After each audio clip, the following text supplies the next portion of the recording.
খালি পকেটে, খালি মানিব্যাগে ঘর থেকে বের হবেন, ভরা পকেটে আপনি ঘরে ফিরবেন ইনশাআল্লাহ। আপনার মানিব্যাগের ভিতরে এই দোয়াটা পরে ফু দিবেন, যেখানে টাকা রাখেন এই দোয়াটা পরে ফু দিবেন, ইনশাআল্লাহ আল্লাহর দেয়া ধন ও সম্পত্তিতে সেই জায়গাটা পরিপূর্ণ হয়ে যাবে যদি আপনি এই দোয়াটা করতে পারেন।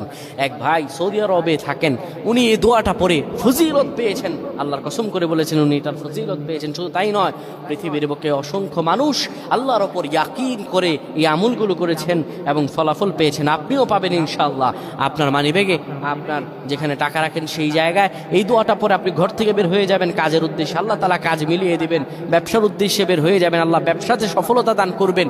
সকল কিছুতে আল্লাহ রাব্বুল আলামিন আপনাকে সাফল্যমণ্ডিত করে দেবেন। এই দোয়াটা আপনারা পড়বেন, মানিব্যাগটা হাতে নিবেন, কিংবা যেই জায়গায় টাকা রাখেন ওই জায়গাটার মধ্যে আপনি এই দোয়াটা পরে ফু দিবেন। এই দোয়াটা হলো ওয়াকাফা বিল্লাহি ওয়াকিলা। এই দোয়াটা পড়বেন, ওয়াকাফা বিল্লাহি ওয়াকিলা, আমার আল্লাহ আমার জন্য যথেষ্ট। এই দোয়াটা পড়তে দেরি হবে, আপনার ভাগ্য খুলতে দেরি হবে না। আল্লাহ আমাদের বুঝদান করুন, পড়েন আমিন।